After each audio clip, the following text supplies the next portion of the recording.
Good morning students. तो चलिए आज अपन स्टार्ट करेंगे लेजर अकाउंटिंग। देखिए अपन ने अभी तक अकाउंट्स के अंदर तीन चीज़ें कंप्लीट कर ली है। अपन ने फर्स्ट में बेसिक टर्म्स देखे थे कुछ, उसके बाद में अपन ने कुछ जर्नल एंट्रीज देखी थी, उसके बाद में अपन ने अकाउंटिंग इक्वेशन चैप्टर देखा था। देखिए जब अपन ने स्टार्ट किया था तो अपन ने देखा था कि अकाउंटिंग क्या होती है। अकाउंटिंग एक प्रोसीजर है जिसमें अपन कलेक्टिंग करते हैं, जिसमें अपन रिकॉर्डिंग करते हैं, क्लासिफाइंग करते हैं, फिर समराइज करते हैं और उसके बाद में कम्युनिकेट करते हैं।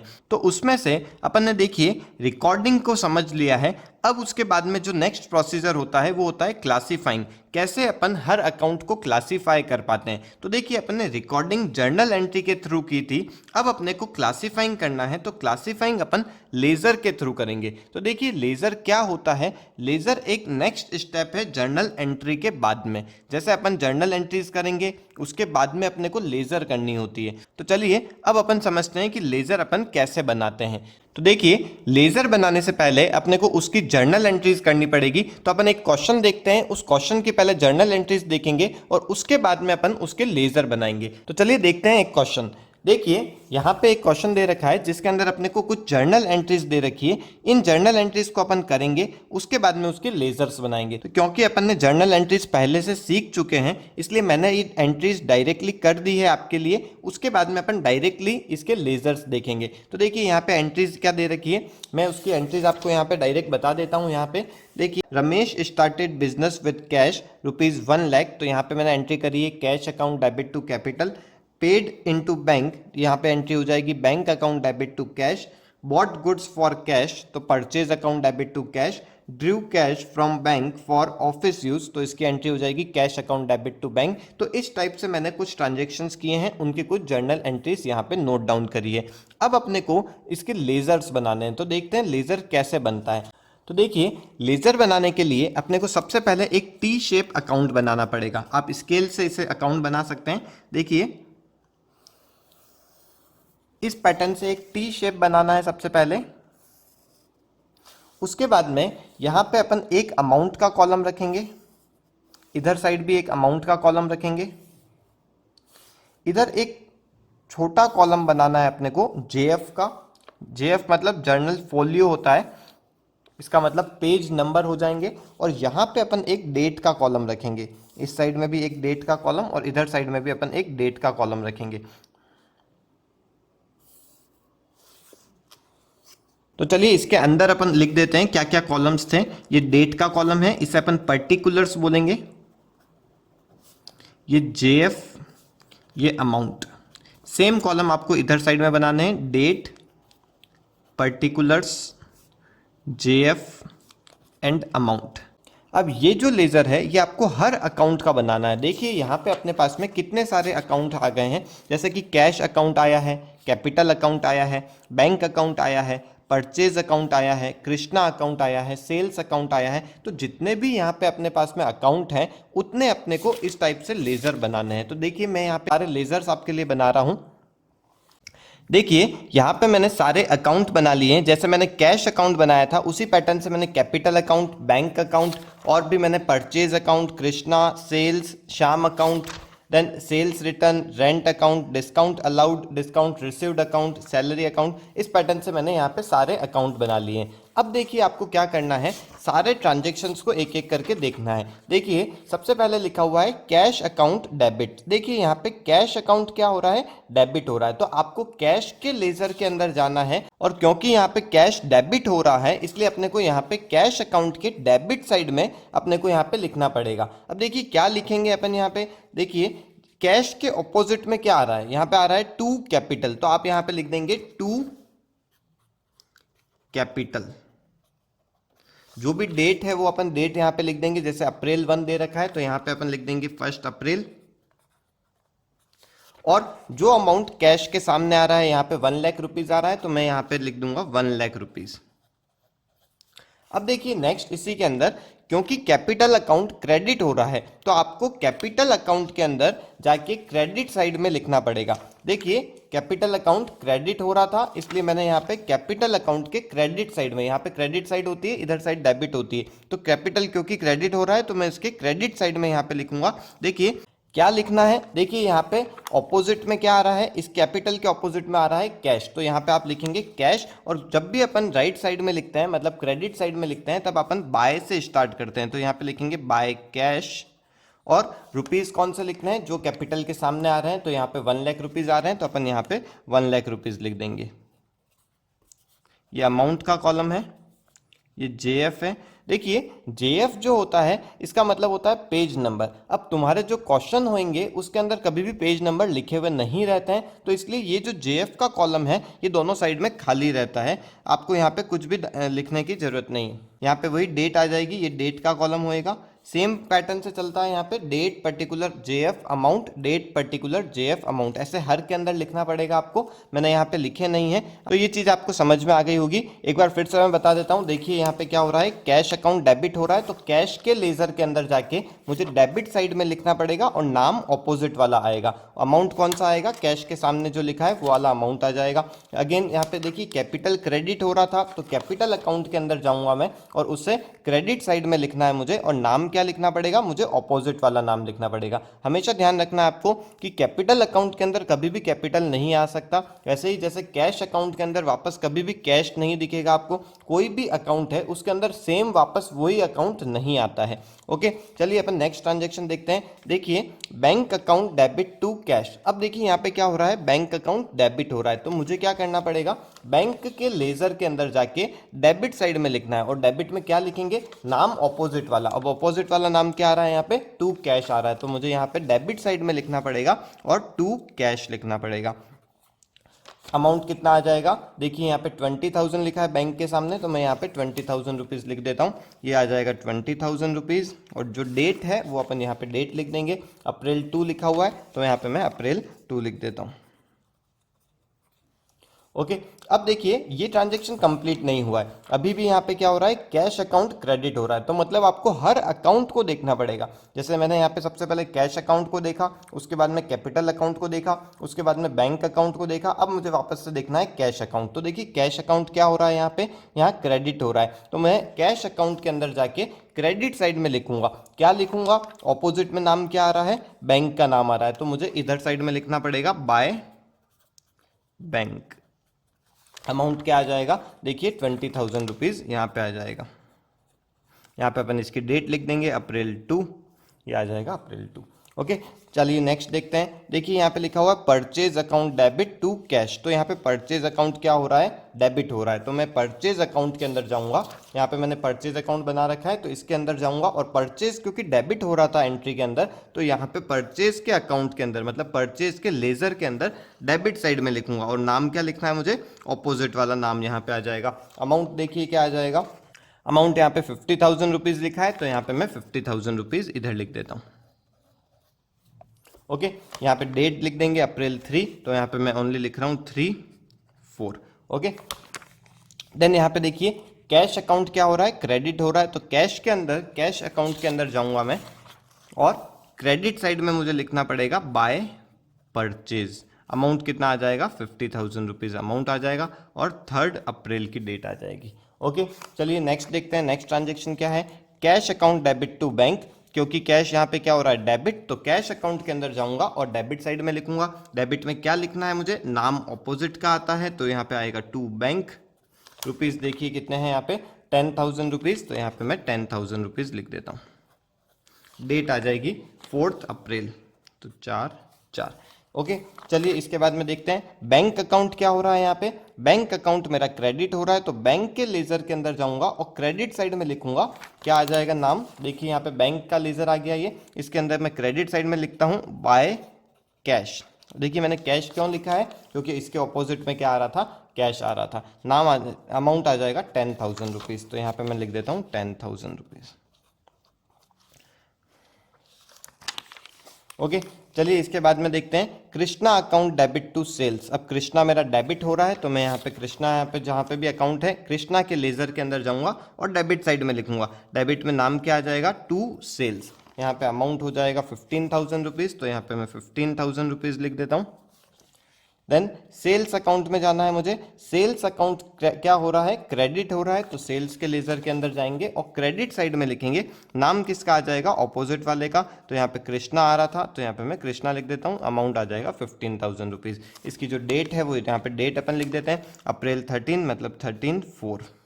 यहाँ पे भी लिख देते हैं 13/4। ओके, नेक्स्ट देखिए ट्रांजेक्शन क्या है, purchase account debit to Shyam. तो परचेज मेरा डेबिट हो रहा है, तो परचेज के लेजर के अंदर लिखूंगा डेबिट साइड में टू श्याम आ जाएगा।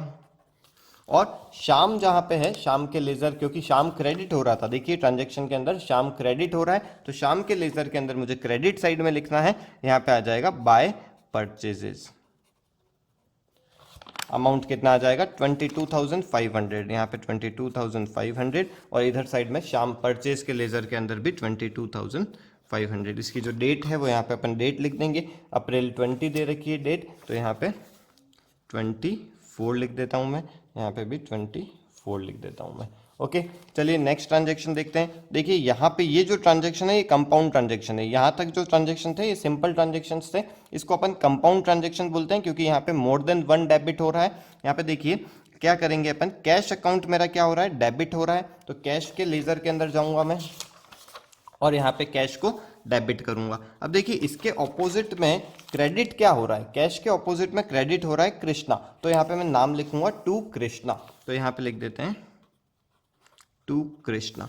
अब आपको देखिए ध्यान क्या रखना है कि कृष्णा के सामने वाला अमाउंट नहीं लिखना है, क्योंकि मैं कैश अकाउंट के अंदर लिख रहा हूं, तो कैश अकाउंट के सामने क्या लिखा हुआ है 12,500, तो मुझे कैश अकाउंट के सामने वाला जो अमाउंट है वो लिखना है यहाँ पे 12,500, ये आ जाएगा टू कृष्णा करके। अगेन देखिए अब डिस्काउंट अलाउड, ये भी एक अकाउंट होएगा, इसका भी आपको एक सेपरेट लेजर बनाना पड़ेगा। तो डिस्काउंट अलाउड जो अकाउंट है वो भी मेरा डेबिट हो रहा है, तो मैं यहाँ पर देखिए डिस्काउंट अलाउड अकाउंट देखता हूँ और उसके डेबिट साइड में देखना है मुझे, और क्या लिखना पड़ेगा, इसके ऑपोजिट में क्रेडिट क्या हो रहा था, कृष्णा अकाउंट हो रहा है, तो यहां पे मैं लिखूंगा टू कृष्णा। और अमाउंट कौन सा आएगा, जो डिस्काउंट अलाउड के सामने जो अमाउंट दे रखा है वो अमाउंट आ जाएगा, मतलब यहाँ पे 500 रुपीज आ जाएगा। ध्यान ये रखना है अपने को, ये मिस्टेक नहीं होनी चाहिए कि कृष्णा के सामने वाला अमाउंट लिख दूं। अपने को ध्यान रखना है अपन डिस्काउंट अलाउड का लेजर बना रहे हैं, इसका मतलब डिस्काउंट अलाउड के सामने वाला जो अमाउंट होएगा वो अमाउंट आपको यहाँ पे लिखना पड़ेगा। यहाँ पे जो भी डेट है वो अपन डेट लिख देंगे 24/4, और ऐसा ही अपने को देखिए कृष्णा अकाउंट में भी करना है। अब देखिए कृष्णा अकाउंट क्या हो रहा है, क्रेडिट हो रहा है, तो मैं यहाँ पे देखिए कृष्णा अकाउंट के अंदर जाता हूं।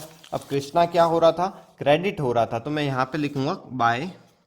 अब देखिए कृष्णा अकाउंट के सामने अपने पास में डेबिट में दो चीजें आ गई, ऑपोजिट में अपने पास में दो चीजें आ गई हैं, कैश अकाउंट और डिस्काउंट अलाउड, तो अपन यहाँ पे दोनों लिख देते हैं, बाय कैश भी लिख देते हैं और बाय डिस्काउंट अलाउड भी लिख देते हैं, दोनों चीजें लिख दी। अब अपने को क्या ध्यान में रखना है, क्योंकि कृष्णा अकाउंट के सामने क्या अमाउंट आ रहा है 13,000 रुपीज आ रहा है, तो अपने पास में क्रेडिट साइड में यहाँ पे 13,000 रुपीज हो जाने चाहिए। अब 13,000 आप कैसे भी कर सकते हैं, इसको अपन यूं भी लिख सकते हैं, बाय कैश के अंदर 12,500 लिख दें और डिस्काउंट अलाउड के अंदर 500 रुपीज लिख दें, तो ओवरऑल क्या हो जाएगा, क्योंकि कृष्णा अकाउंट मेरा यहाँ पे 13,000 से क्रेडिट हो रहा था, इसलिए कृष्णा अकाउंट को मैं यहाँ पे क्या कर दूंगा 13,000 ओवरऑल अमाउंट से क्रेडिट कर दूंगा। इसको मैं सेपरेट कर दिया मैंने, कैश के सामने वाला 12,500 यहाँ लिख दिया और डिस्काउंट अलाउड के सामने 500 रुपीज मैंने यहाँ लिख दिया। तो ओवरऑल आपको ध्यान रखना है कि 13,000 रुपीज क्रेडिट हो जाना चाहिए। इसके सामने जो डेट है वो अपन डेट लिख देते हैं 24 अप्रैल, तो यहाँ पे मैं 24 अप्रैल कर देता हूँ। देन नेक्स्ट ट्रांजेक्शन देखना है अपने को, Shyam account debit to cash और टू डिस्काउंट रिसीव, तो ये भी एक कंपाउंड ट्रांजेक्शन है, इसके अंदर दो क्रेडिट आ रहे हैं। तो आपको क्या देखना है, देखिए सबसे पहले श्याम अकाउंट के अंदर चलते हैं, तो श्याम अकाउंट मेरा डेबिट हो रहा है, तो मैं यहाँ पे क्या करूंगा, श्याम अकाउंट के अंदर जाके डेबिट साइड में मुझे लिखना है। अब देखिए इसके ऑपोजिट में क्या हो रहा है, दो क्रेडिट के आ रहे हैं, दो क्रेडिट अकाउंट में आ रहे हैं, तो अपन यहाँ पे दो सेपरेट लिख देते हैं, टू कैश कर देता हूं मैं और टू डिस्काउंट रिसीव्ड कर देता हूं। ओके, अब देखिए क्योंकि श्याम अकाउंट मेरा 22,500 से डेबिट हो जाना चाहिए, तो मैं क्या करूंगा, कैश के सामने लिख देता हूं 21,500 और 1,000 रुपीज डिस्काउंट रिसीव्ड के अंदर लिख देता हूं, तो ओवरऑल क्या हो जाएगा, ये 22,500 से डेबिट हो जाएगा श्याम का अकाउंट। देन नेक्स्ट देखिए कैश का अकाउंट, अब कैश का अकाउंट क्या हो रहा है यहाँ पे, तो यहाँ पे कैश अकाउंट क्या हो रहा है, क्रेडिट हो रहा है, तो कैश अकाउंट के अंदर मैं क्या करूंगा, क्रेडिट साइड में लिखूंगा और इसके ऑपोजिट में जो नाम था वो नाम क्या था, देखिए यहाँ पे डेबिट में नाम आ रहा है एक ही, श्याम अकाउंट, तो यहाँ पे मैं कैश के अंदर क्रेडिट साइड में लिखूंगा बाय श्याम, और अमाउंट कितना आ जाएगा, जो कैश के सामने है वो वाला अमाउंट आ जाएगा। तो कैश के सामने है 21,500, तो मैं यहाँ पे शाम लिखता हूँ 21,500 रुपीज़। ओके, और यहाँ पे देखिए एक और अकाउंट हो रहा है डिस्काउंट रिसीव्ड अकाउंट, तो डिस्काउंट रिसीव्ड अकाउंट क्रेडिट हो रहा है, इसलिए मैं यहाँ पे क्या करूँगा, डिस्काउंट रिसीव्ड अकाउंट के क्रेडिट साइड में यहाँ लिख दूंगा बाय श्याम। बाय श्याम क्यों लिखा है मैंने, देखिए डिस्काउंट रिसीव्ड के ऑपोजिट में डेबिट में क्या आ रहा है, श्याम आ रहा है, इसलिए डिस्काउंट रिसीव्ड के ऑपोजिट यहाँ पे श्याम लिख दिया, और अमाउंट आ जाएगा 1,000 रुपीज़। इसकी जो डेट है वो अपन डेट लिख देते हैं 28 अप्रैल, तो यहाँ पे आ जाएगी डेट के कॉलम में 28 अप्रैल, और तीनों के अंदर अपने को ऐसे ही डेट लिख देनी है।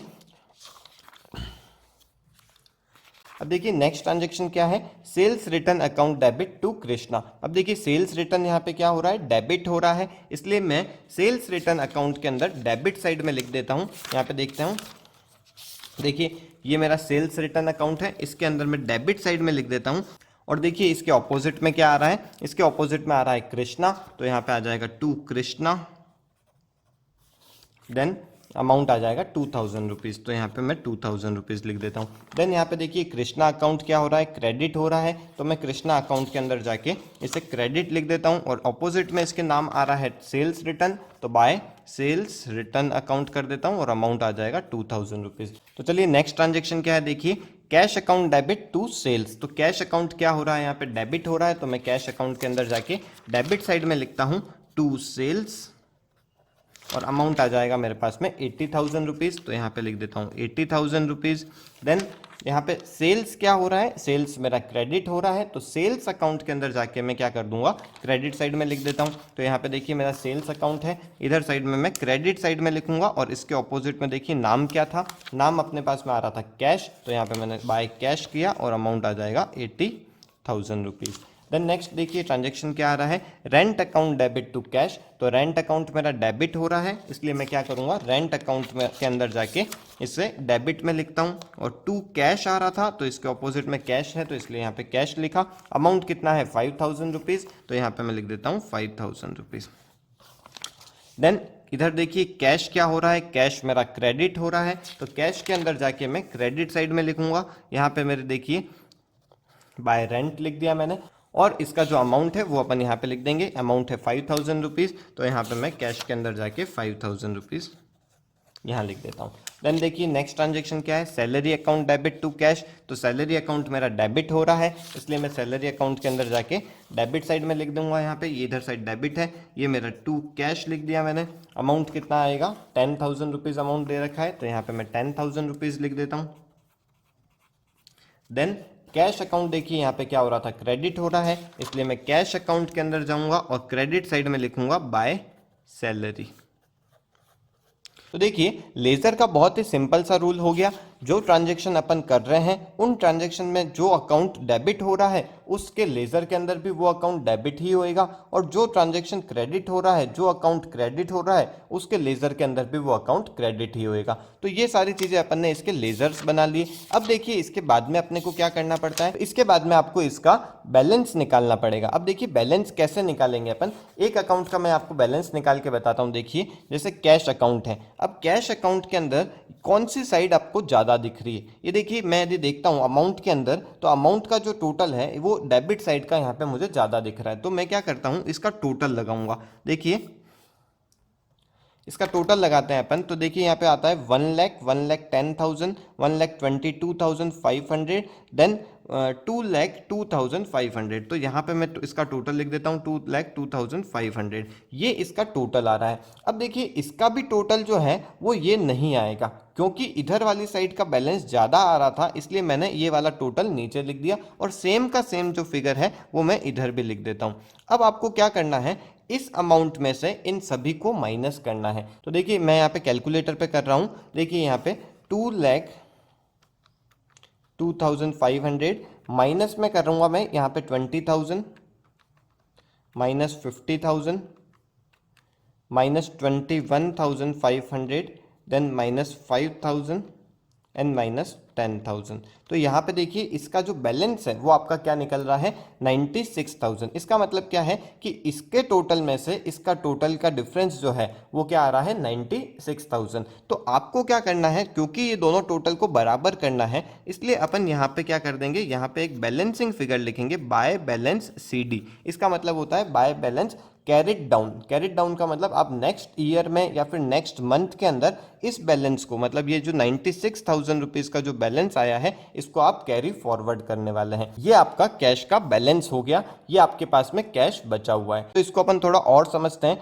देखिए कैश के अकाउंट के अंदर डेबिट का होना मतलब क्या है, यहाँ पे ये जो सारी जो चीज़ें हैं ये अपने कैश को बढ़ा रही है, ये मेरी सारी रिसिप्ट है जो मेरे कैश को बढ़ा रही है। और इधर के जो ट्रांजेक्शन्स है, क्रेडिट के जो ट्रांजेक्शन्स हो रहे हैं वो मेरे कैश को क्या कर रहे हैं, डिक्रीज कर रहे हैं। तो इसके ये जो रिसिप्ट है उसमें से जो पेमेंट्स चले गए उसके बाद में मेरे पास में ये 96,000 रुपीज़ का बैलेंस रह गया। तो चलिए अपन ऐसे ही और भी अकाउंट को बैलेंस करते हैं। देखिए यहाँ पे मेरे पास में कैपिटल अकाउंट है। अब कैपिटल अकाउंट के अंदर देखिए ओनली क्रेडिट साइड में ही बैलेंस आ रहा है, तो इसका जो बैलेंस होने वाला है ये तो 1 लाख रुपीज़ ही होने वाला है टोटल। और इधर भी आपको क्या करना है, सेम अमाउंट यहाँ पे लिख देना है। अब क्योंकि ये जो अमाउंट है इधर साइड में कुछ भी नहीं आ रहा है तो आपको बैलेंस लिखना पड़ेगा। इधर साइड में आप लिखेंगे टू बैलेंस CD। CD का मतलब मैंने आपको बता ही दिया है, कैरिड डाउन। ये आपका फाइनल बैलेंस है कैपिटल का कि मेरे पास में इतनी कैपिटल बची हुई है, 1 लाख रुपीज़ की कैपिटल बची हुई है। ये जो डेट आएगी ये आपकी ईयर की या फिर आपने जो भी ट्रांजेक्शन्स किए हैं उनकी एंड की डेट आ जाएगी। तो यहाँ पे सपोज मेरा पूरा मंथ कंप्लीट हो गया है अप्रैल,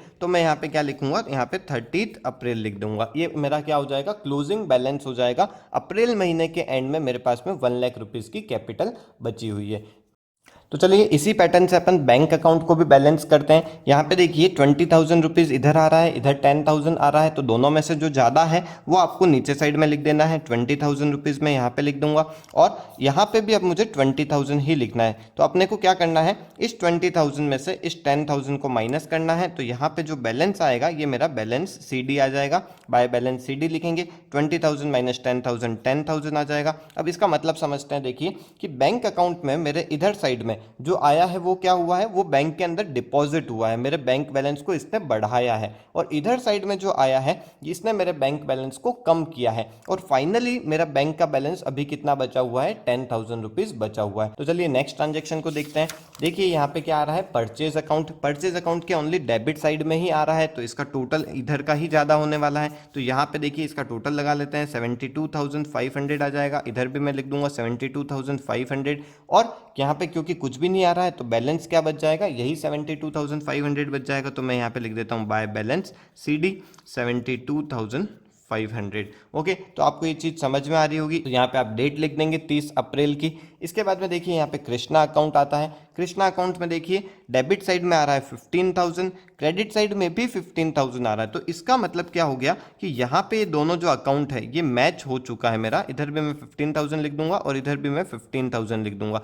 तो ये जो अकाउंट है ये मेरा मैच हो चुका है। इसका मतलब हो गया कि इसका कुछ भी बैलेंस अब नहीं बच रहा है। कृष्णा अकाउंट से मेरे सारे जो ट्रांजेक्शन है वो कंप्लीट हो चुके हैं, ना मुझे इससे कुछ लेना है ना ही मुझे इससे कुछ देना है। तो इसका अकाउंट जो है ये क्लोज हो गया।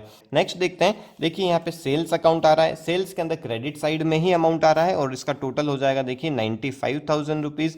और यहाँ पे क्योंकि कुछ भी नहीं आ रहा है तो भी मैं यहाँ पे 95,000 लिखूंगा। दोनों में से जो ज़्यादा आता है वो अपने को नीचे लिखना होता है और बाकी का जो बचा हुआ है उसे अपन बैलेंस करते हैं। तो यहाँ पे टू बैलेंस CD हो जाएगा, यहाँ पे 95,000। इसका मतलब क्या है कि पूरे मंथ के अंदर मैंने 95,000 रुपीज़ की सेल करी है। वैसे ही जैसे परचेज अकाउंट के अंदर जो ये 72,500 आया, इसका मतलब क्या है कि पूरे मंथ के अंदर मैंने 72,500 की परचेज करी है। नेक्स्ट ट्रांजेक्शन देखिए यहाँ पे आ रहा है श्याम अकाउंट। श्याम अकाउंट के अंदर डेबिट साइड में और क्रेडिट साइड में दोनों बैलेंस बराबर आ रहे हैं। इसका मतलब मेरा इससे हिसाब पूरा कंप्लीट हो चुका है। अब ना मुझे इससे कुछ लेना है ना मुझे इससे कुछ देना है, तो इसका कोई भी बैलेंस नहीं बच रहा है। नेक्स्ट ट्रांजेक्शन देखते हैं, सेल्स रिटर्न। तो सेल्स रिटर्न के अंदर ओनली डेबिट साइड में आ रहा है 2,000 रुपीज़, तो यहाँ पे डेबिट साइड ज़्यादा हो गई, तो यहाँ पे मैं दोनों साइड 2000 लिख दूंगा और जो बैलेंस बच रहा है उसे मैं यहाँ पे बाय बैलेंस CD लिख देता हूँ 2000 रुपीज़। देखिए इसमें अपने को एक और चीज़ समझनी है, जो बैलेंस लिखा है मैंने ये 2000 क्या किया है, ये बैलेंस करने के लिए लिखा है।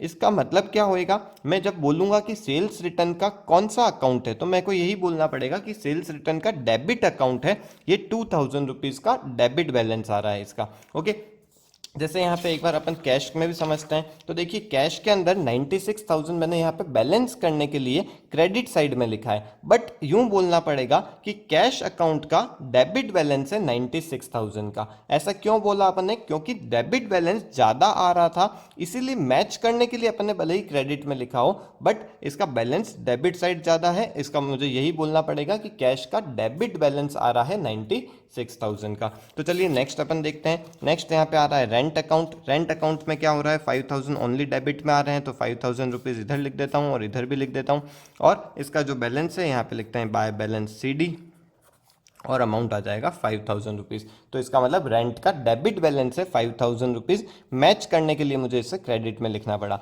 देखिए नेक्स्ट आता है डिस्काउंट अलाउड। यहाँ पे 500 रुपीज़ आ रहा है ओनली, तो 500 यहाँ पे लिख दूंगा मैं, इधर भी 500 रुपीज़ लिख दूंगा और इसका बैलेंस कर देंगे by balance CD 500 rupees. Then next आता है डिस्काउंट रिसीव्ड अकाउंट। इसके अंदर क्रेडिट बैलेंस आ रहा है 1000 का, तो दोनों साइड में लिख दूंगा 1000 और इधर साइड में इसका टू बैलेंस CD कर दूंगा 1000 रुपीज़।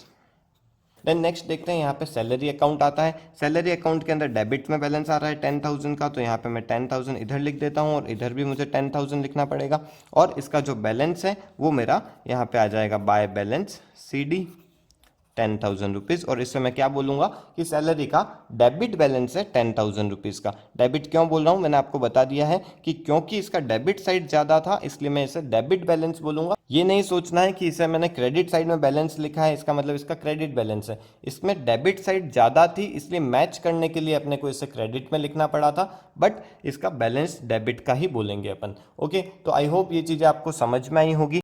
तो यहाँ पे अपना लेज़र वाला पार्ट कंप्लीट हो गया है। ये अपन ने जर्नल एंट्री भी समझ ली है और अपन ने लेज़र भी समझ लिया है। तो एक क्वेश्चन मैं आपको दे देता हूँ जिसमें आपको जर्नल एंट्री भी करनी होगी और उसमें आपको लेज़र अकाउंट भी बनाने पड़ेंगे।